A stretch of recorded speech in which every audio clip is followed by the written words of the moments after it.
வணக்கத்துடன் இன்பா டாக்ஸ் என்கின்ற இந்த வலையொலியில் உங்களை சந்திக்கின்ற பொழுது கிடைக்கக்கூடிய பெருமை பெருமையாக இருக்கிறது. எல்லாரும் பொங்கல் விழாவை மையப்படுத்திய களத்தை நோக்கி நகர்ந்து கொண்டிருப்பீர்கள். பொங்கல் விழா என்கின்ற பொழுது தமிழனுடைய கலாச்சார விழா, மனவிட்டு மகிழ்வோடு நாம் கொண்டாடக்கூடிய விழா, உறவுகளை அழைத்து உரிமையோடு கைகோர்த்து அன்பை பரிமாறக்கூடிய விழா, இருப்பதை இல்லாதவர்களுக்கு கொடுத்து மகிழ்கின்ற ஒரு அற்புதமான விழா. தமிழன் என்று தன்னை அடையாளப்படுத்தி கொண்டு நெற்மணிகள் விளையாடுகின்ற வயற்பரப்பில் கொஞ்சி கழித்து கொண்டிருக்கக்கூடிய தென்றலை கட்டிப்பிடித்து முத்தமிட்டு அது தாலாட்டுகின்ற அந்த சீராட்டில் மனம் மகிழ்ந்து திரிகின்ற விவசாயிகளை கொண்டாடக்கூடிய விழா. இந்த விழாவை மையப்படுத்திய நகர்வுகள் குறிப்பாக தமிழர் தாயகத்தில் வேகம் கட்டியிருக்கிறது என்பதே வியப்பான செய்தி என்பதை விட அது எப்பொழுதும் வழக்கம் போல நடைபெறுகிற செய்தி என்றுதான் பார்க்க வேண்டியதிருக்கிறது. எனவே பொங்கல் விழாவுக்கு தயாராகி கொண்டிருக்கக்கூடிய சொந்தங்களுக்கு வாழ்த்துக்களை சொல்வதில் எங்களுடைய இன்பா டாக்ஸ் என்கின்ற இந்த வலையொலி பெருமை கொள்கிறது. இங்கு களம் 2 விடயங்களை மையப்படுத்தி நகர வேண்டியதாக இருக்கின்றது.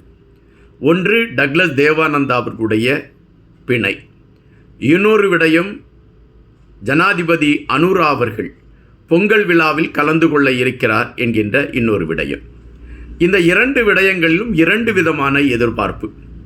டக்ளஸ் தேவானந்தா அவர்களை மையப்படுத்தி ஒரு எதிர்பார்ப்பு, அனுரா அவர்களை மையப்படுத்தி இன்னொரு எதிர்பார்ப்பு. டக்ளஸ் தேவானந்தா அவர்களை மையப்படுத்தி என்ன எதிர்பார்ப்பு? இந்த கேள்விக்குள் நாம் போகின்ற பொழுது சில விடயங்களை சிந்திக்க வேண்டியதிருக்கிறது. டக்ளஸ் தேவானந்தா அவர்கள் கைது செய்யப்பட்டவுடன் பரபரப்பாக எல்லோரிடமும் ஒரு பேச்சு இருந்தது. மாட்டிக்கொண்டார் டக்ளஸ் தேவானந்தா, இனி அவரால் சிறைச்சாலையிலிருந்து வெளியே வர முடியாது, சட்டம் தன்னுடைய கடமையை செய்துவிட்டது, உலக தாதாக்களின் பட்டியலில் அவர் இணைந்திருக்கிறார் என்பதைத்தான் அந்த கைத்துப்பாக்கி பரிமாற்றத்தில் சொல்லப்பட்ட செய்தி என்கின்ற விடயங்கள் எல்லாம் பரபரப்பாக பேசப்பட்டது. அப்படி என்றால் இந்த வழக்கில் இருந்து டக்ளஸ் தேவானந்தா அவர்கள் வெளியே வருவதற்கான ஒரு சூழல் இல்லாத ஒரு களமாக இது இருக்கிறது என்கின்ற விடயம்தான் பரபரப்பாக பேசப்பட்டது. ஆனால் சிலர் வேறு விதமான கருத்துக்களையும் எடுத்து வைத்தார்கள். அதுவும் குறிப்பாக தமிழரசு கட்சியை பொறுத்த மட்டில் அவர்கள் தவமே இருந்தார்கள். எப்படியாவது டக்ளஸ் தேவானந்தா அவர்கள் வெளிவர வேண்டும் என்கின்ற முயற்சியில் தமிழரசு கட்சி எடுத்த முயற்சி மிக மிக உயர்வான முயற்சி என்கின்ற விமர்சனங்கள் உண்டு. காரணம், தமிழரசு கட்சியின் செயல் தலைவராக இருக்கக்கூடியவர் டக்ளஸ் தேவானந்தா அவர்களோடு உள்ளூராட்சி தேர்தல் களத்திலே பேச்சுவார்த்தை நடத்திய பேச்சுவார்த்தைகள் எல்லாம் வெளியே கொண்டு வருவதற்கான களங்கள் எடுக்கப்படும் என்பது சொல்லப்பட்டதின் அடிப்படையில் தமிழரசு கட்சி டக்ளஸ் தேவானந்தா அவர்களை மீட்பதற்கான ஒரு களத்தில் மிக தீவிரமாக களப்பணி ஆற்றியது என்கின்ற செய்தி உண்டு. ஆயினும் ஒரு சிலர் நம்பிக்கொண்டிருந்தார்கள் டக்ளஸ் தேவானந்தா அவர்கள் மீது இன்னும் பல வழக்குகள் பதிவாவதற்கான ஒரு களம் இருக்கிறது, எனவே அந்த வழக்குகள் அவரை வெளியே வராத ஒரு சூழலை உருவாக்கிவிடும் என்று. ஆனால் வேறு சிலர் மிக தெளிவாக சொன்னார்கள், இது அரசு நடத்தி கொண்டிருக்கக்கூடிய ஒரு கண்துடைப்பு நாடகம், அவர்கள் ஏதோ ஒரு திசை மாற்றுவதற்காக இந்த கைதை செய்திருக்கிறார்கள். கண்டிப்பாக டக்ளஸ் தேவானந்தா வருகின்ற 9ஆம் தேதி நீதிமன்றம் பிணை கொடுக்கும்.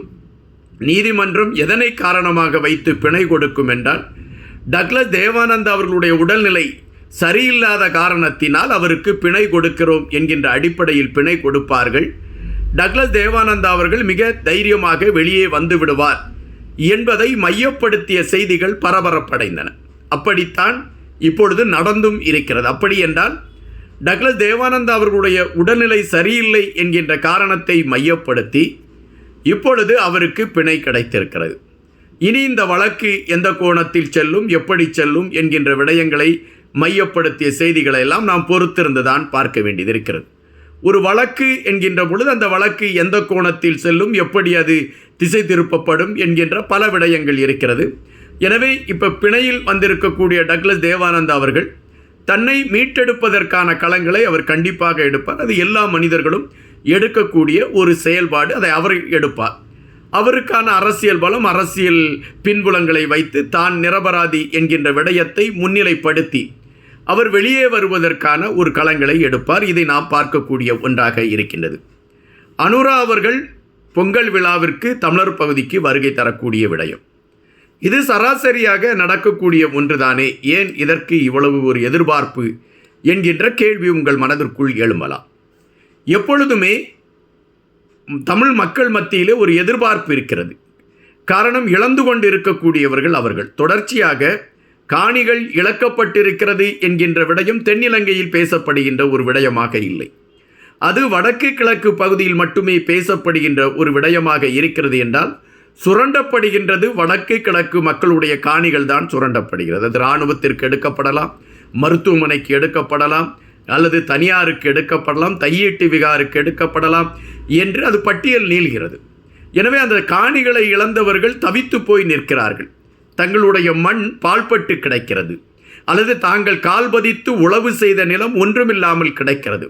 இங்குதானே நாங்கள் நிலக்கடலையை வைத்திருந்தோம், இங்குதானே நாங்கள் அந்த பூக்களை பறித்து மகிழ்ந்தோம் என்கின்ற கதைகளெல்லாம் அவர்களால் பேசப்படுகின்ற செய்திகளாக மட்டுமே இருக்கிறதே தவிர அது செயல் வடிவத்திற்கு வரவில்லை. எனவே அவர்கள் வேதனையோடு நிற்கிறார்கள். அப்படி வேதனையோடு நிற்கக்கூடியவர்கள் இவருடைய வருகை, அனுரா அவர்களுடைய வருகை அதற்கான தீர்வை கொண்டு வரும் என்கின்ற எதிர்பார்ப்பை அவர்களுக்கு கொடுத்திருக்கிறது.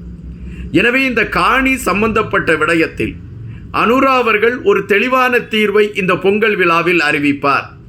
எங்களுடைய காணி எங்களுக்கு கிடைத்துவிடும், அதிலே நாங்கள் நீர்ப்பாய்ச்சி நெல் விளைய செய்து நாங்கள் மகிழ்ந்து கொள்வோம் என்கின்ற ஒரு எண்ணம் மக்கள் மனதிலே எழும்பியிருக்கக்கூடிய வாய்ப்பு இருக்கிறது, எதிர்பார்ப்பும் இருக்கிறது. இந்த எதிர்பார்ப்பை அனுரா அவர்களுடைய வருகை பூர்த்தி செய்யுமா? அதற்கான களத்தை அனுரா அவர்களுடைய இந்த பொங்கல் விழா வருகை உறுதி செய்யுமா? இந்த கேள்விகள் மக்கள் மத்தியில் மட்டுமல்ல, பரவலாக எல்லோர் மனதிலும் எழும்பியிருக்கின்றது. இன்னொரு பிரதான விடயம் இருக்கிறது, அது தையீட்டு விகாரை மையப்படுத்திய விடயம். தையீட்டு விகாரில் இழக்கப்பட்ட காணிகள் ஏராளம். இந்த காணிகளை மீட்க வேண்டும் என்கின்ற அடிப்படையில் நடத்தப்பட்ட போராட்டமும் ஏராளம்.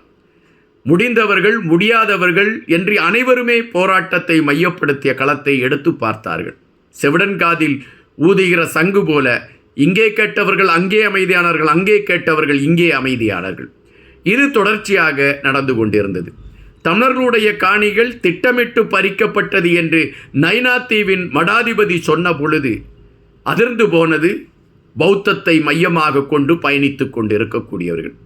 எனவே காணியை திருப்பிக் கொடுக்க வேண்டும் என்கின்ற இக்கட்டு வருகின்றன.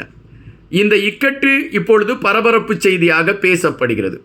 தேர்தலுக்கு முன்பே தையீட்டு விகார் விடயத்தில் ஒரு தீர்வு கொடுப்பேன் என்று அறிவித்தவர் அனுரா. எனவே இப்பொழுது தமிழர் பகுதிக்கு வரக்கூடிய அவர் இந்த தையீட்டு விகார் விடயத்தில் ஒரு தீர்வை தருவாரா? இது இங்கு எழும்பி இருக்கக்கூடிய ஒரு பிரதான கேள்வி.